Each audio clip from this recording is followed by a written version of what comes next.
Thank you, Deputy Presiding Officer. And can I also thank Gail Ross for securing time for us to debate this tonight and for her excellent speech to start off proceedings.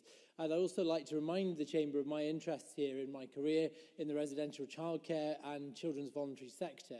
In that time, I came to know a little boy in one of our care homes who, at the age of 9, had been through 37 failed foster and residential placements. That a boy the age of my eldest son could have endured such a fractured existence kept me awake at night. Should keep all of us awake at night. The trauma he had suffered in early life had created such a profound attachment disorder in him that he went into every new foster placement expecting it to fail. In a desperate attempt to exert some control on his life, he would, through challenging behaviour, seek to bring that placement crashing down on his terms, rather than wait for what he saw as the inevitable rejection by his foster family. Presiding Officer, every one of those failed placements represents for him an adverse childhood experience, but they were just one of a kind of a catalogue that he had already suffered at that young age, ranging from bereavement and desertion to abuse and neglect. Now, understanding these experiences is absolutely critical to our deliberations in this chamber, as they lie at the root of so many negative life outcomes. As Bernardo's informs us, they aren't determinants of negative outcomes, but they severely hamper your ability to cope with adversity from which those outcomes then stem. Those with 4 or more ACEs are 20 times more likely to be incarcerated and 14 times more likely to have been a victim of violence in the last year when compared with people of no such experiences.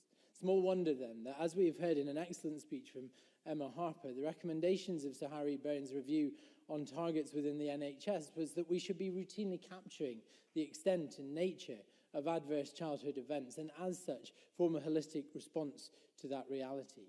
His work beyond that review addresses the internationally recognised fact that adverse events in early life has a physiological effect on the brain at a genetic level, which can go on to inhibit serotonin receptors, which are with the brain's ability to cope with stress and anxiety or indeed experience joy.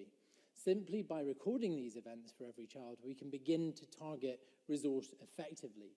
However, Presiding Officer, we certainly aren't answering that challenge right now, as a 2017 report by the NSPCC showed that after analysis of 15 local authorities, only 2 provided specific dedicated trauma recovery services for children.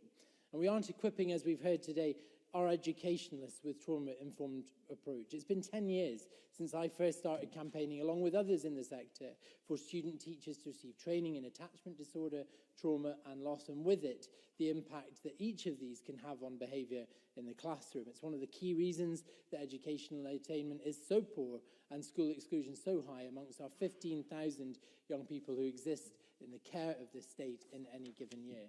As such, I agree with the call from Bernardo Scotland and Children First that we need to make a trauma-informed approach at the heart of those working with children and young people. We can't just limit trauma recovery to children alone. We also need to remember that adverse life events are multi-generational and that neglect or abuse from a parent may well stem from an unresolved trauma in their own lives too.